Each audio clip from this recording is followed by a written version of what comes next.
Assalamualaikum warahmatullahi wabarakatuh. Sahabat Naiko Islam, Bismillahirrahmanirrahim. Salawat serta salam kita curahkan kepada junjungan kita Nabi besar Muhammad sallallahu alaihi wasallam.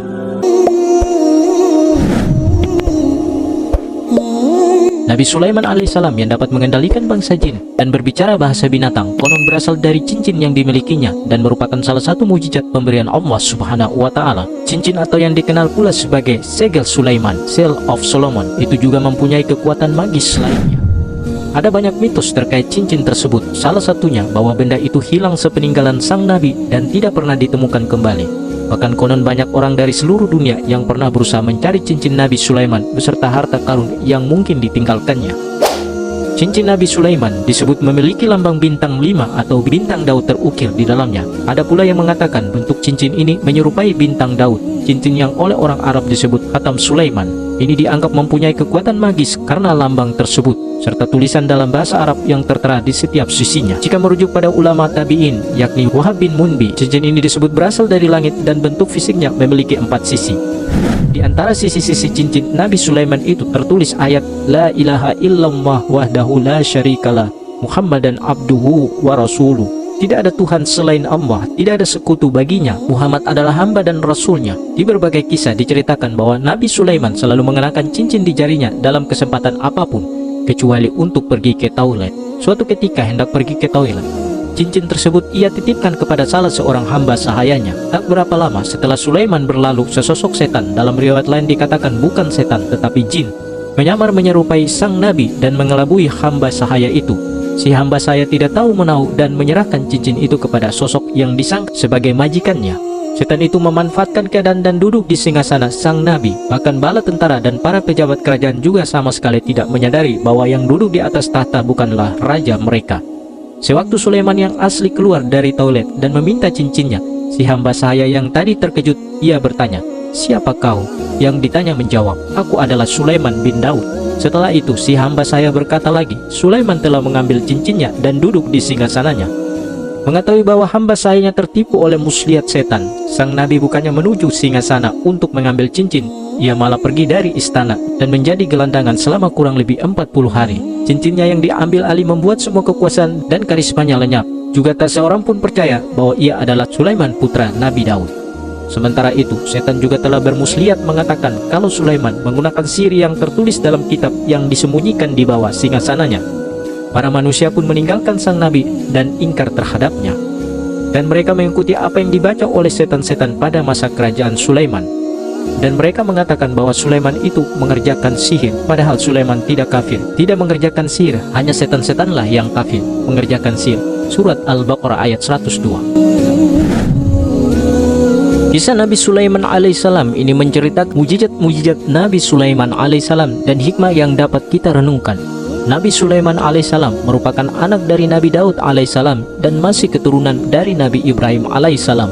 Silsilah Nabi Sulaiman alaihissalam yakni Sulaiman bin Daud, Isya bin Uwaid bin Abir bin Salmun bin Nahsun bin Awinazab bin Aram bin Hasrun bin Farida bin Yahuza bin Yakub dan bin Ishak bin Ibrahim. Nabi Sulaiman alaihissalam mewariskan kerajaan sang ayah Nabi Daud alaihissalam. Ia menjadi seorang nabi sekaligus raja, sama seperti Nabi Daud alaihissalam. Allah Subhanahu wa Ta'ala memberikan banyak kelebihan bagi Nabi Sulaiman alaihissalam. Salah satunya adalah dapat memahami dan berbicara dengan hewan. Ini menjadi mujizat Nabi Sulaiman alaihissalam.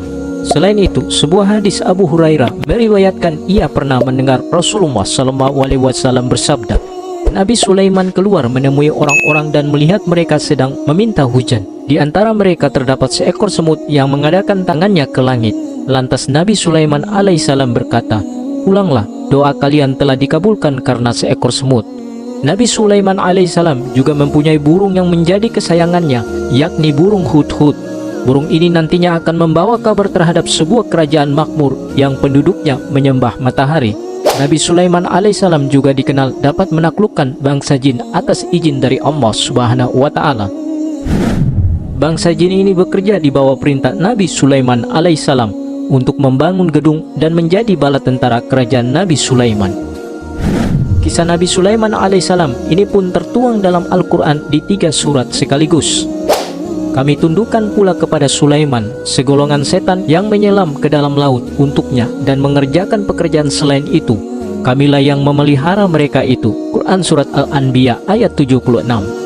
Bagi Sulaiman, kami tundukkan angin yang jarak tempuh perjalanannya pada waktu pagi sama dengan perjalanan sebulan, dan perjalanannya pada waktu sore sama dengan perjalanan sebulan pula, serta kami alirkan cairan tembaga baginya. Sebagian dari jin ada yang bekerja di hadapannya dengan izin Tuhannya. Siapa yang menyimpang di antara mereka dari perintah kami rasakan kepada azab neraka syair yang apinya menyala-nyala. Quran Surat Saba ayat 12.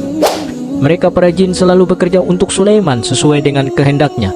Di antaranya membuat gedung-gedung tinggi, patung-patung, piring-piring besar seperti kolam dan periuk-periuk yang tetap di atas tungku. Bekerjalah wahai keluarga Daud untuk bersyukur. Sedikit sekali dari hamba-hambaku yang banyak bersyukur. Quran Surat Saba ayat 13.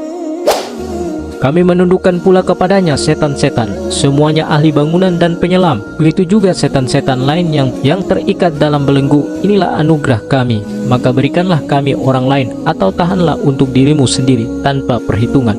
Quran Surat Sa'ad ayat 37-39.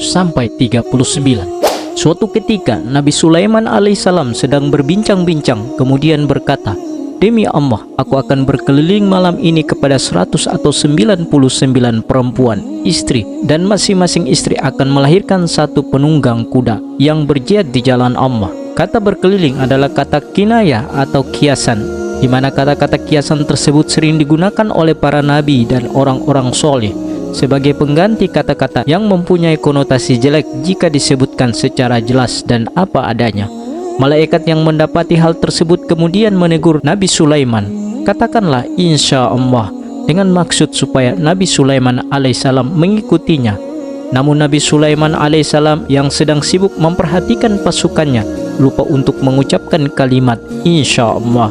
Setelah berkeliling untuk menggauli para istrinya, Nabi Sulaiman alaihissalam merasa bahagia karena merasa akan mempunyai prajurit-prajurit baru. Namun harapan dengan kenyataan yang terjadi justru berbanding terbalik. Sebab dari sekian banyak perempuan yang digauli oleh Nabi Sulaiman alaihissalam, hanya satu yang melahirkan, itu pun dengan kondisi yang tidak lengkap. Kondisi ini bisa dimaknai berupa bayi prematur atau bayi yang lahir dengan kurang sempurna sesuai dengan harapan Nabi Sulaiman. Ketika Nabi Sulaiman alaihissalam bersumpah untuk menggauli para istrinya dengan maksud supaya mendapatkan keturunan yang bisa jihad di jalan Allah Subhanahu wa Ta'ala, tidak disertai dengan ungkapan insya Allah. Itulah yang menjadi sebab kenapa yang melahirkan hanya seorang perempuan. Nabi Sulaiman alaihissalam lalai bahwa yang diucapkan adalah masih berupa harapan dan angan-angan yang seharusnya disertai dengan ungkapan insya Allah. Sebab Allah lah yang berkehendak terhadap segala keinginan makhluknya. Tentu saja jika Nabi Sulaiman alaihissalam mengucapkan insya Allah, niscaya mereka akan berjihad di jalan Allah dan keinginannya akan lebih tercapai. Ketika sampai ajalnya Nabi Sulaiman alaihissalam, tiadalah yang menunjukkan atas kematiannya selain daripada binatang anai-anai yang makan tongkatnya. Tatkala ia bertelukup roboh, barulah terang bagi jin itu bahwa kalau mereka mengetahui barang yang gaib, niscaya tidak mereka tinggal dalam siksa kehinaan yang selama ini. Quran Surat Saba ayat 14. Demikianlah kematian Nabi Sulaiman yang menurut riwayat beliau ini meninggal sedang mengawasi jin-jin yang sedang bekerja keras, dan menurut riwayat yang lain beliau sedang mengawasi mereka yang membangun Masjid Al-Aqsa, Baitul Maqdis, dan setelah masjid itu selesai beliau terjatuh dari kursinya dan menyebabkan wafatnya Nabi Sulaiman alaihissalam.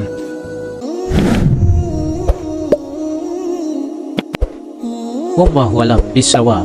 Wassalamualaikum warahmatullahi wabarakatuh.